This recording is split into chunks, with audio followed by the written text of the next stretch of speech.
Hello, today I will share with you all who have dropped by something to do with this mindset, chaotic mindset that tends to play, like a devil's workshop when we are burnt out or when we are weary, when we get tired, exhausted, and there's so much of chaos out there as we are growing along building our YouTube channel. Some questions do arise. My audience is getting tired of my topic, or I think I should switch and start a new channel. It'll refresh me as well. Or I may as well switch a niche or a genre or a category which will invigorate me and also bring back my viewers and audience. Well, reality check. We all go through this. It's almost 3 months since I've been in this venture, and although I am not burnt out, but I do get exhausted mentally. Every night when I sit and put together my script for a new topic, it is like a moment I have to really sit back and take a breather and tell myself, even if you are not able to make it for the morning with a new script, it's okay. That is a self-talk I often keep telling myself. You don't need to burn yourself out. So should you switch to another genre or another subject matter or another topic or another category while you have started one and it's already developing? I would highly recommend not to do so. And it doesn't come from me, it comes from all the successful players out there in this field, all the YouTube influencers. I mean, wear blinkers, be focused. Some days it's going to be good, some days it's going to be bad. I've made a video of the 1/3 rule. Some days it's going to be bright and sunny, some days it's going to be rainy, and some days it's going to be just okay. So the rule of thirds comes into play. Do not think of switching gears. However, there's a little tip I'd like to share here, and it helps. You don't need to completely move away from your category or your niche. You can delve into the subsets of your current niche. What do I mean by that? You can start talking, and for example, let me throw out, I am into the how-to genre or niche of teaching, and so many things can come about in that particular category. Educating the newcomers, newbies, 40s, 50s, 60s and above, and all those in between who are starting this journey, how to do this, how to do that, how not to do. So there's so many topics, but it's exhausting sometimes. And sometimes I really want to make it a little light for my audience as well. So when I say subsets, now in the how-to genre of telling the viewers what to do and what not to do, there are so many subcategories I can delve into. And once again, I'm going to refer to the list from my bullet list that I have here written down. For example, you can start talking about personal development being one of them. How not to let the weeds grow in the mind. How to switch your routine. I diligently sit at my desk every morning and start my work. Some days it's quite boring. So what do? I do my household chores, I prepare my lunch, the laundry's out of the way, the garden potting and weeding is all out of the way, and I start my work late in the evening, not even in the afternoon, because after the exhaustion, I need a little rest. So slight change in the routine also rejuvenates the batteries. So what you can share with your audience is self-help. These are little things. Switch your routine, reschedule the time. And one activity I can share with you here is have your audience, encourage them to start building their content calendar. I was highly enthused by learning about this. I had never done that for 1 month. I had no idea. But when you put together your calendar and pencil in Today it's shorts, tomorrow it's scripts. Day after is looking for topics for new scripts, or what have the creator insiders come up with, the new trends or the new recommendations that YouTube Studio offers, what you can do, with those new topics. Fill in your personality by reinventing that new topic, your flair, your vibe. So throw out those encouraging and motivating ideas for your audience. And by the way, just a little, it's not a secret, but it's a fact. Unless and until you don't have a topic or content to offer that keeps engaging them, brings them back because of the way you talk, your personality, your demeanor, or the value you bring to them, they will not come back.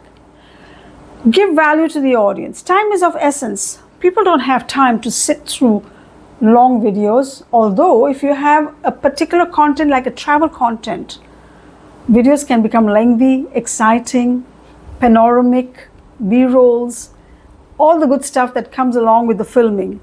But if you are in the education side like I am, I have to reinvent myself to share exciting, engaging, value add, information. So this is going to be exactly what I'm sharing here today with you all. I am trying to tell you, stick to your niche. The reason also, without forgetting, the algorithm has a mind of its own. If you switch your niche, what's going to happen? It's going to have to reevaluate your content. It's already taken some time to reevaluate, put together your market, your region, your audience, your viewership for you. From the content keywords it picks up, from the content's SEO, search engine optimization words it's throwing out there to the people so that they stick with your right audience, your right demographics. So switching gears will be discouraging. What's the guarantee the second niche will work? Give it 100%. Give it at least a year if you're in it for the long run. Keep that fire burning. Don't give up. Don't give up. Subsets in niche help you wade through this chaotic journey. It is chaotic. It is hard.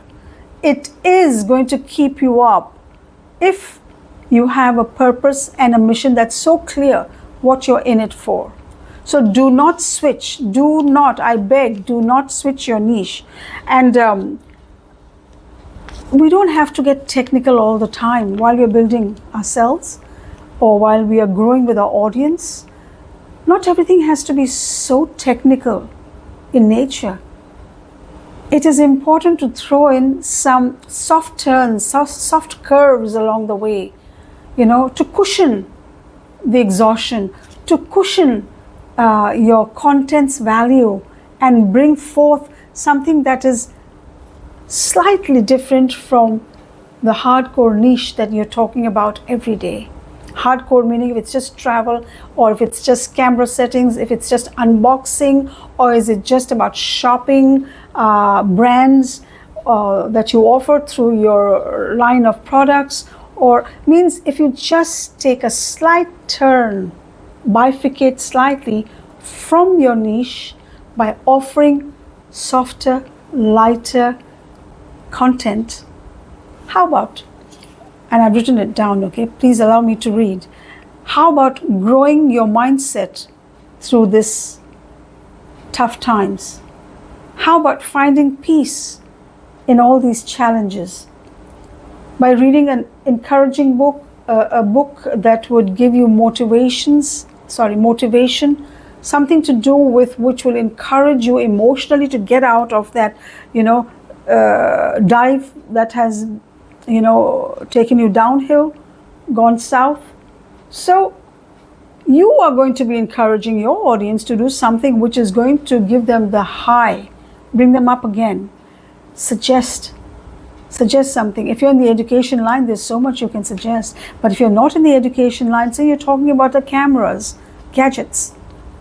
There comes a point you get quite bored doing that day in and day out. but then you can talk about travel, you can talk about how your journey started as a YouTuber, or how your interest in this technical aspect of the cameras came about. Was it by chance? Was it when you worked for someone? Or you could be a cook by chance. You did a summer job at a restaurant or in a hotel, and you were the busboy or the waitress or the waiter, or you were the sous chef. Initially you hated working. It's tiring being on your feet all day. But that love, the camaraderie that came about when you were doing all that, you built relationships in that kitchen. You learned how to be less stressed. You learned how to be a little lightened some days, not having to follow everything by the rule. That doesn't mean you break rules. What I'm saying is you break out yourself and see the nuances that you bring to the table by allowing yourself to be amidst different kind of people in an environment. A kitchen in a hotel, in a restaurant, brings in a lot of new things to learn. I say that very proudly because I worked in the hospitality industry. Although I was not in the food and beverage department, I was mostly in the management, marketing, and the sales side.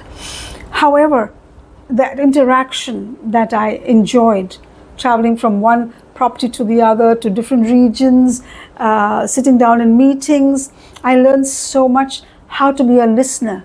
Teach your audience how to be patient. That's a subset of the education side. Now, I'm focusing on education, my dear, just throwing out examples to help you understand, okay? So, without deviating even anymore, let me just come back once again. Do not change your niche. Most importantly, the technical aspect of it, the algorithm will get all crazy on you, and then views and subscribers, you know how it goes. Question mark, question mark, question mark, when. All right? So explore. Go out there and explore with the subsets of your niche. Look it up on your YouTube channel and see, for example, if there's somebody who is into carpentry. I share that a lot because there was someone whose YouTube channel that I loved watching, and of late I have not been. I gather because I have moved along and have progressed in my journey. You will also move along and pick and choose as you grow in terms of the knowledge gained. Some knowledge you have gained, some you will gain, some has yet to come your way. So I have outgrown that particular channel, but I learned something beautiful from that carpenter. How he started his carpentry. He was teaching, oh my goodness, his knowledge about the art of building things from wood, the furniture. And then slowly he too got tired of doing the same thing again and again. You know what he did then? He stopped doing his carpentry in his shed. He became an employee to a company where he was contracted to make things as per their requirements. Initially, he enjoyed doing it. That was a subset because he took his skills there, working for a company, not as an entrepreneur like he was, but he was very tired. 6-7 months down the road, he says, I cannot work for anybody. I'm my own boss. See, but that was a subset. He shared that journey. 6 months, he produced beautiful pieces, which he shared with us, the audience on YouTube.